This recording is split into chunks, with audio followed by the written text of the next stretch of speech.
Hello everyone and welcome to another high elo game of Age of Empires. Today, after scrolling Twitter for about 10 seconds getting super depressed, we're back to what we love as MbL, playing as the Burmese in blue gets ready to take on JorDan, playing as the Romans in red. Now all the players heard their herdables explore their immediate surroundings and try to go up to Feudal as fast as possible. Get the second one, yes you did.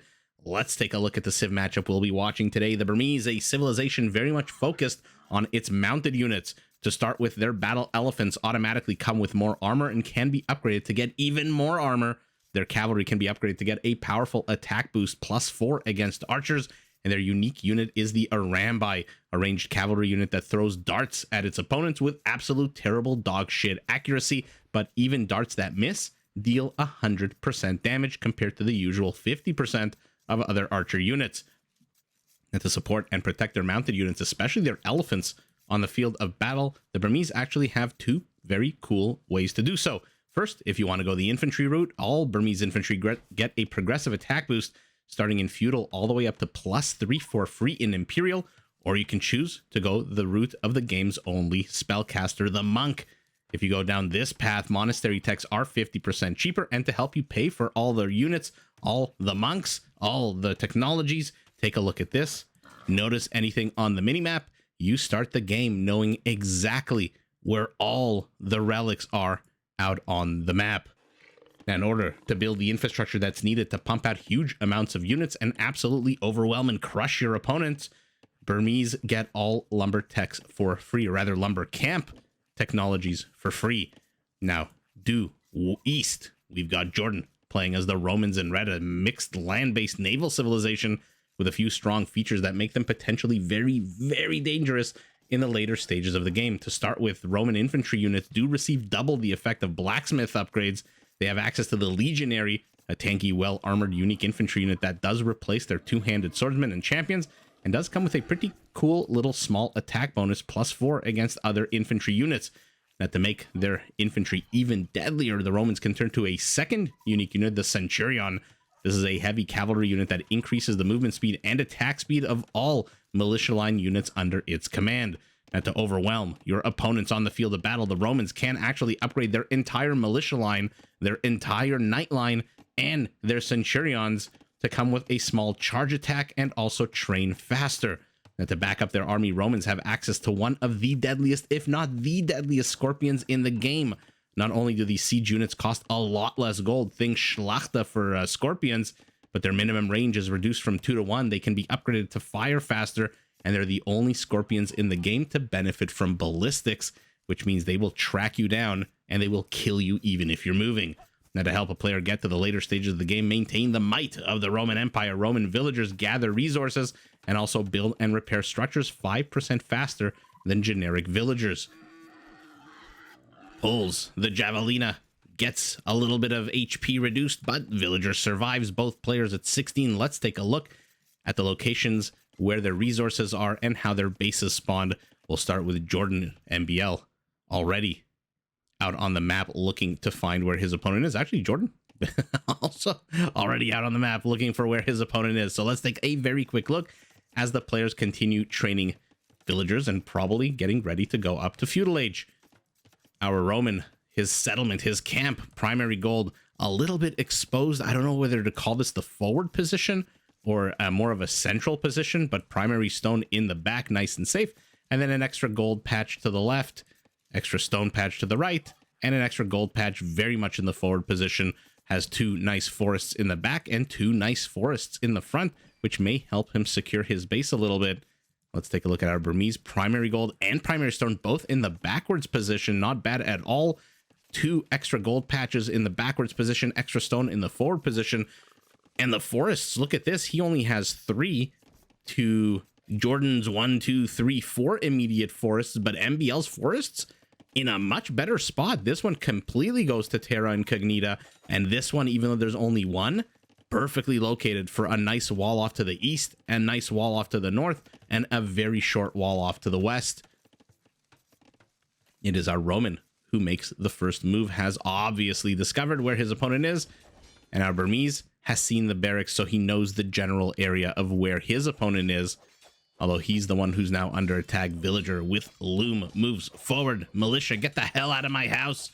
She says, I just finished building it. A little bit of a dance here as militias try to avoid villagers, trying to avoid a scout, trying to avoid the other scout. And the house is yet again under attack. I really wonder why he's repairing this house and not bringing more villagers to... okay, now he's bringing the villagers to attack. Repairing the house with one villager exposes that one villager. More villagers taken off the berries so that they can engage into this Roman army. The militias have suffered. Basically, half their HP is gone. And our Burmese just now clicking up. Not yet, just now clicking up to Feudal Age. Our Roman only 16 seconds away.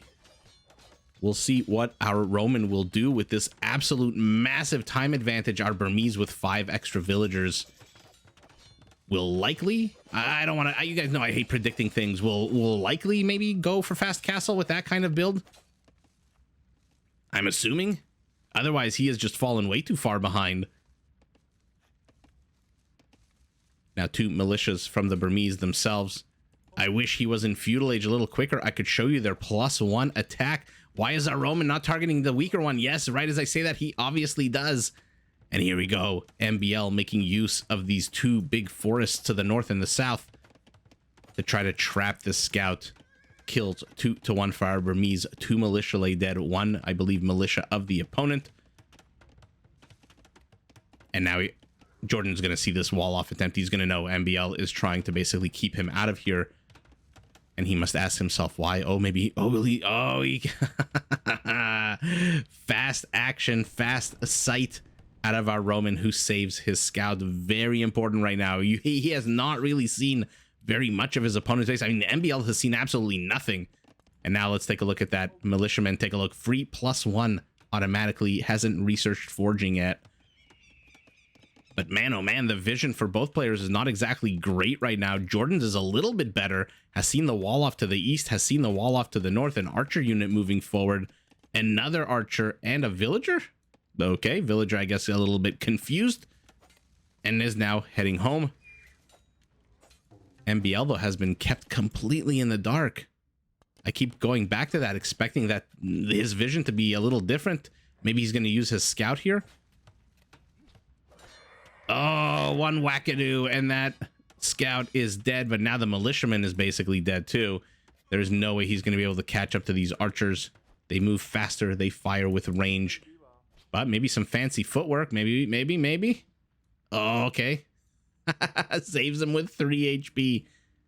Oh no, our Burmese scout. Our Burmese scout who was trying to get more intel, trying to get a little bit more vision on his opponent is dead. Yikes. Our Roman consolidates his ranged forces as he begins a pretty large construction project here to keep the Burmese player out of his base. How many relics has the Roman seen? Not that we're at any point even close to relic gathering. No, our Burmese is not going fast castle at all. And now the players, even though JorDan hit feudal, what was it, about a minute and a half faster than his opponent? Basically sitting on the same villager count, basically engaged with literally no army against no army. 6 archer units, 2 of them very badly bruised. Are going to be very careful against even 2 skirmishers if microed properly. A 3rd is definitely going to make JorDan a little bit hesitant to engage. And our Burmese has 5 on gold and yet has no gold. They must be freshly trained recruits. They've just learned now how to use a pickaxe, and they've been told, hey, go, you see that yellow sparkly gold? Go to it, attack it with this sharp axe-like thing in your hand, and start collecting gold. Yeah, he's going to castle. 780 food. True, trains 1 more villager. Gotta keep that idle TC time down. And by the time this villager finishes training, he is going to probably have the gold. Maybe? No, still 40 gold shy. Not the best placement for this one villager getting the gold. Okay, enough with the gold, he says. Takes 2 villagers away to wood, and there we go. Castle Age for him, but our Roman, yet again, 25 seconds ahead of his opponent. Okay, I don't mind this at all. Feudal Age aggression is fun in its own way. It serves its own purpose, usually distractionary, usually trying to, you know, poke and prod at an opponent, try to get them to make a mistake, lose a unit here or there. But the real battles are usually Castle Age. Jaguar gets trapped. You are my pet, says this villager. You now belong to the Roman. Get ready to get shackled, sent to the Colosseum, and attack a bunch of Thracian slaves right before they revolt, a la Spartacus. Skirmishers are home. Did Spartacus ever fight in the Colosseum in Rome? Is my... no. The Colosseum in Rome was built much later, right? Yeah, I think the slave revolt or whatever it was called was before? No, was it after? Man, oh man, all of a sudden my brain don't work. It don't work too good. I'm going to definitely try to remember to look that up, not for any particular reason for this game, just for my own self-knowledge. Crossbows are going to be the name of the game for our Roman, who already has 15 archers, who are now going to have +2 range and attack, and are going to be crossbows, no armor upgrades whatsoever, and expecting some kind of cavalry leading with a spearman is JorDan. But that spearman's going to pretty much die immediately. And if not die, become very, very handicapped by these 4 javelins. Oh my god. Are these Ethiopian crossbows? It seems like they're attacking much quicker than their usual too. Oh my god, he's busted in. This one tile missing for our Burmese. But there's more infrastructure here. These houses don't exactly have the most amount of HP, but elite skirmishers are out. And now oh my goodness, I was going to say scorpions. Now the crossbows are going to have to be very careful. Everyone is picking off the units of everyone else, but our Roman is trapped. He's trapped with this house under construction. Oh, the skirmishers, the ones to the south, get your ass into the fight. Delete this house. You've got 25 population space. You don't need this house right now. Engage and absolutely maul these crossbows to death. What an absolute bad, horrible disaster for our Roman in red. Barely gets anything done and will lose all of the crossbows that went in here. Yikes. Although MbL pulls his skirmishers away. Okay, town center is going to finish these guys off. There we go. It's like the group project, the one person that doesn't do much right until the end, you know, takes 2 down, and all of a sudden it's a victory for the entire team. 4 survivors never made their way in, and man oh man, is it always important to have an exit strategy when you enter someone's base, because those crossbows did not stand a chance. And even though he carved out a bit of a open space here, he must have known that he would get housed, if I can use that term to mean blocked. Looks like a skirmisher did end up dying here to these crossbows as well. And now the skirmishers are out on patrol. 2 extra town center for our Burmese. He is down 7 villagers. And now knights are out for the Romans. A second town center already up for him. And we'll see. Let's see which direction the players are going. I hope we get to see knights with charge attack. That would just be absolutely epic. Although we are not there yet. I believe that is an Imperial Age upgrade. More crossbows. 15 of them have returned. And our Burmese has been slouching a little bit in terms of creating an army. I don't think he expected this many units out of our Roman, and almost got sandwiched here. Although now it looks like our Roman's getting a bit sandwiched. No, the knight is here. No comitatenses just yet, so no charge attack. But now the skirmishers are going to kill the crossbows. The knight's going to kill the skirmishers. It's like, you know, when we were... Oh, maybe not, maybe not. Maybe the knight will get converted. No, he zones out the monk with the crossbows. It's like when we were kids and we all saw cartoons or movies or whatever of the little shark getting eaten by the medium shark getting eaten by the large shark, and the large shark getting eaten by the even larger shark. Where are you going? You're in the wrong part of town. So army count 13-7. Our Burmese has caught up and surpassed our Roman and villager count. Now, Roman now realizing perhaps that he needs to get his economy up and running a little bit better since he's running very low on resources. Gets a third town center up and running. Ooh, remember the Romans again. Construct, repair, and gather resources 5% faster. 2 knights, 6 kills for them. No economic kills at all, although our Roman is the one with 5 villager kills. Our Burmese, 24 pure military.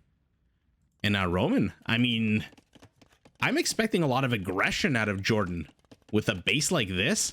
I mean, he's walled off his forward portion with, I mean, a house and a palisade, but the entire north is completely open. Absolutely open. And now the skirmishers are going to be monk hunting. Should be able to catch up to the monk. Basically, literally anything catches up to the monk. I should say almost anything, because of course there are some units. I'm looking at you, Persian War Elephant, looking at you. Uh-oh. Uh-oh. MbL, not paying attention, not caring. Thinks his town center is going to keep him safe here. Okay, I guess he was right. I mean, the crossbows could have easily perched themselves here on the high ground and just absolutely wrecked these villagers. Why did he run away with them? Maybe he didn't want to get sandwiched by what? A meager 6 skirmishers? Damn, oh damn. I don't know that MbL should have, or rather JorDan should have run away so quickly. And the monk has a little bit of hesitation, 1 relic apiece. Now the monk walks by another relic, discovers it 5 tiles later, does a backwards glance, and picks it up. Will he get a knight? Yes, he gets a knight. Oh, that's so sour there for JorDan. He's basically giving units to his opponent, and with that knight, the 1818 army supply becomes 1917, a 2-unit swing. Crossbow to the south, likely looking for relics as well. Monk to the north. Where are the relics? I think they're all gone. Who's got the last relic? Who the heck has the last relic? It's got to be our Burmese, right? Why am I not seeing where that monk is? Ooh, they're so focused on the crossbows, they don't notice the light cav. Whack, whack, and they're dead. 2 whacks with that +10 attack bonus, and 3 monks lie dead on the floor. And all of a sudden, the skirmishers are absolutely exposed. Another light cav moves to intercept, but MbL pivots west instead of south. Where will this 1 light cav go? I don't think he's even needed anymore at this point. 3 light cav, 4, and a knight will absolutely decimate what's left of these skirmishers. But does MbL care? He's headed to Imperial. All right, let's see it. Yeah, no, it's a Roman who got the 3rd relic. Okay. There you go. Oop, Jaguar takes a sword to the face. Is this one still trapped here? Yes, he is. The pet still here. A 4th town center for our Roman. I don't mind this. Not too sure it's the greatest location, but I get it. You want to get the stone. And what's he building here? A siege workshop. 2 siege workshops. He is also now headed up to Imperial, only about 30 seconds behind our Burmese, who now leads 4 villagers, but is down 9 army count, and Arambai are out. Oh, goodness gracious. Arambai accuracy 20% should be, if I'm not mistaken. Once they're out, I'll double check. But again, any dart that hits a different unit. A 3rd siege workshop. Are we going to get to see Roman scorpions against a civilization that has a Arambai and elephants with extra armor? Interesting choice out of our Roman. Not that our Burmese has given any indication that he's going elephants. He's getting, although wait a second, bloodlines and husbandry off the back of 1 stable only. Arambai already rack up 1 kill. Look at that accuracy, 20%. Ooh, where are you going? You've got 950 stone. We know why you're going, but where are you going? Where are you going? And a castle on the hill. I love this location for the castle. Oh my god, how many scorpions is he building? Ballistics for the scorpions is being researched. Not to be confused with the ballistas Castle Age upgrade, which we'll see if he gets it. He's got the resources for it. which will make these guys fire 33% faster. And let's see once he gets his castle up. No, it's a Treb.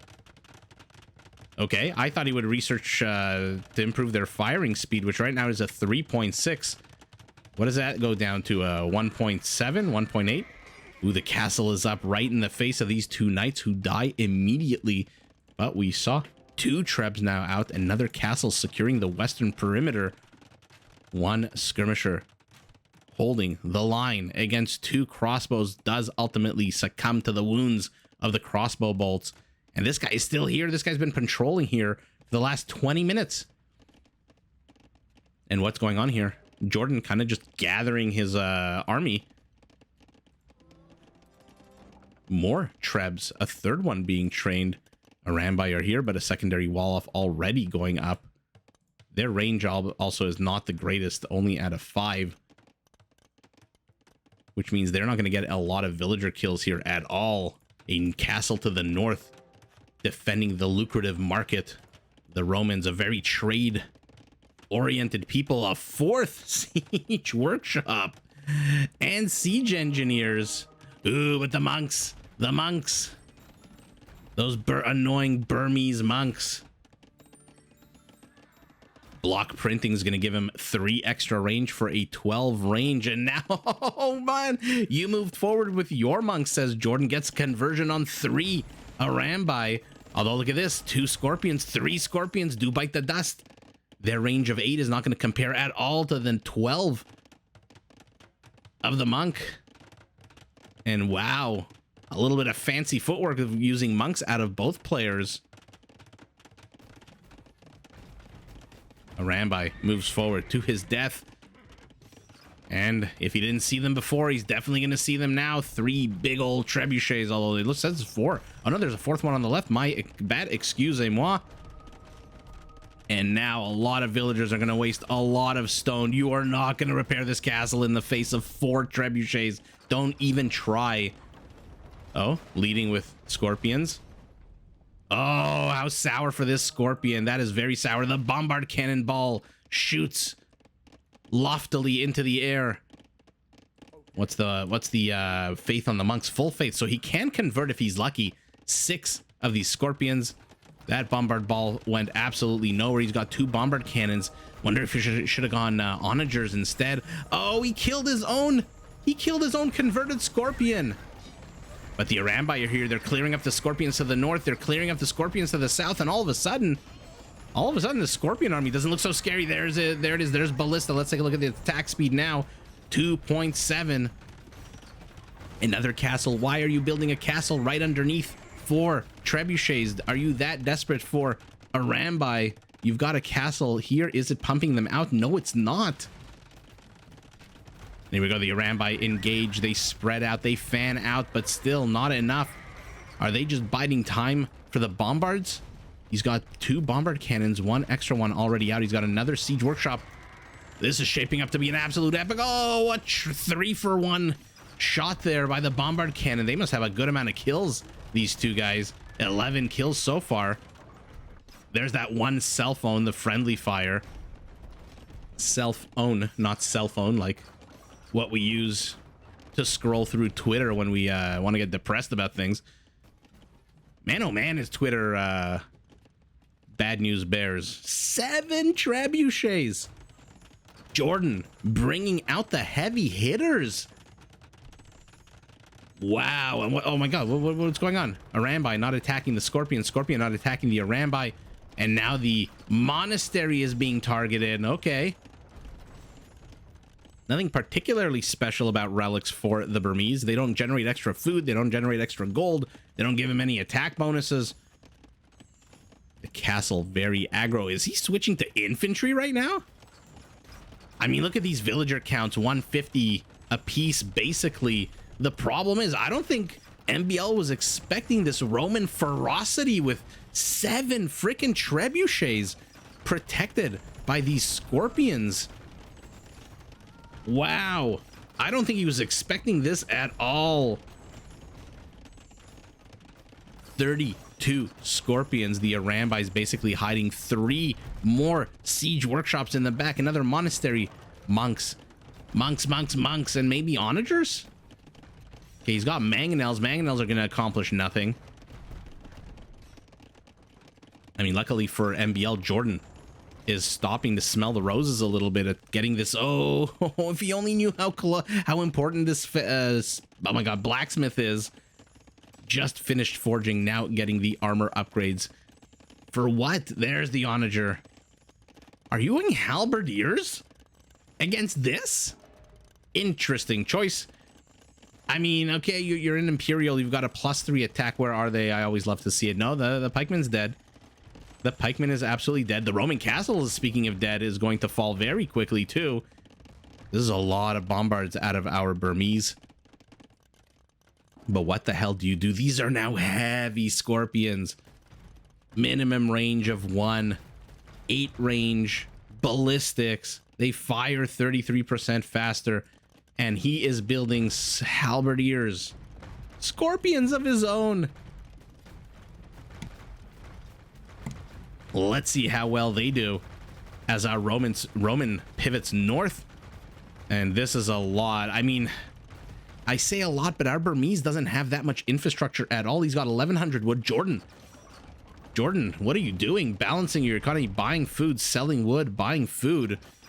Oh, he's buying food because he's getting committed tenseis and legionaries. He's going to swarm with infantry. Our Burmese, where is your military infrastructure? It's all down here. Oh my goodness. So he is pivoting completely eastwards. And now look at the halberdier. Only has forging, but +4 attack because +3 is added automatically. Another Roman castle. Ooh, it's on the high ground. It's got a whole bunch of villagers repairing. 12. Another trebuchet. 8 trebs, 41 scorpions, and 15 legionaries. But look at this, our Burmese, a little bit too late perhaps. Here we go, the legionaries swarm forward. The Treb does manage to get a bombard cannon. Pikemen are engaging. Ooh, the bombards do manage to zone out, as do the onagers. So the Roman intervention here, very short-lived. The Burmese army still here, but he's got 18, 20 more legionaries. He's busted in through the north of the Burmese base. What is going on here? Scorpions everywhere. Villagers dying. And our Burmese is in shell. He's acting like he's shell-shocked. His army isn't moving. MbL's army is not moving. It is stuck. It is gathering. It is still here where there is no Roman army. You have made no attempt to deal with this massive red army right here. Oh, what was going on here with these gates? There's a whole lot of dead villagers here to the north. You're going scout cavalry, light cavalry. Okay, against heavy scorpions with ballistics, you are opting to go for light cavalry. I mean, I get it. Maybe I don't get it. Your food is not that great. You might as well just build a few elephants. They do come with extra armor. Okay. The onagers are getting a good amount of work done. 1 does fall. They do have 9 range, so they do outrange these scorpions. 41 scorpions has become 21. Just build onagers. A Roman castle being dropped right in the center of his military industrial complex. And what an absolute shit show here for our Burmese. Oh man, our Roman, just, I don't even know how to say it. Just a bulldozer. Just an absolute bulldozer. Everywhere blue is, red is, with stronger, bigger, more powerful units. Holy moly, that Roman Scorpion, 23 kills. It's got to be mostly villagers. Yeah, 16 of them are villagers. Man, oh man, it really did seem like our Burmese was a little shell-shocked here. Like he didn't really know where do I counter-offensive? Do I go on the offense? Do I go and try to defend? He made a valiant stand here for a little while with these 2 onagers, reduced the scorpion count here to 14. I believe before it was like, what, 29, 32 or something like that? But now the legionaries are out, so onagers have to be very careful. He's got a Rambai to back them up, but they're just basic a Rambai, even with the +1 attack, which you now have to research. They are not elite. And so ultimately our Burmese just falls to the might of these scorpions. 37 Arambai are gonna make 0 dent in 75 Scorpions. Peak APM right at the beginning, peak APM right at the end. So one right at the beginning, one right at the end. Very similar peak APMs. Economy, the Roman has to be ahead. Yeah, about 10% ahead. All of the resources except for a bit of wood. Also, relics not really playing a huge role. Let's see, conversions, only 6 out of 171 massive army supply is not the greatest conversion count. And our Roman, 48 villagers. Our Burmese didn't manage to get a single villager kill here. And what an absolute fun build. I'm glad JorDan has returned, even if it's not a permanent return to Age of Empires. I know he's been taking a bit of a, I don't know to call it a break or if he's just stopped completely. But I'm glad that we got to catch this game. Man, oh man, did he just take MbL to town. First demolishing everything here, then look at this big old, this used to be Burmese infrastructure. There used to be a Burmese settlement here about 10 minutes ago. But I don't think our Burmese expected the ferocity of 7 trebuchets in 8th one. He doesn't even need it, which is why he left it unpacked, or rather packed. Oh my God, I always confuse those two. I don't think MbL really expected JorDan to show up with 40 Scorpions, 30 Scorpions, and 7 trebuchets. And he just did not have any military industrial complex. I wish he would have gone onagers, maybe an elephant or 2. Elephants definitely would have been good at tanking some of the damage here. The Arambai also 18 kills for 17 Arambai is a little lackluster, so they did not really find their footing in this game. And he just pivoted east, which is fantastic, but he pivoted east a little bit too late. Even the Legionaries now almost 1 upgrade away from being fully maxed out. So an absolute beautiful, fun game to watch. A good palate cleanser from the garbage heap that is Twitter. And I am glad we got to see this game. Ultimately, though, with the Scorpions, with Ballistics, and the Roman Might, it is JorDan who takes the W, but GG to both players. Did you enjoy this video? Check out these other clips and make sure to subscribe and enable notifications so that you're notified of my latest uploads.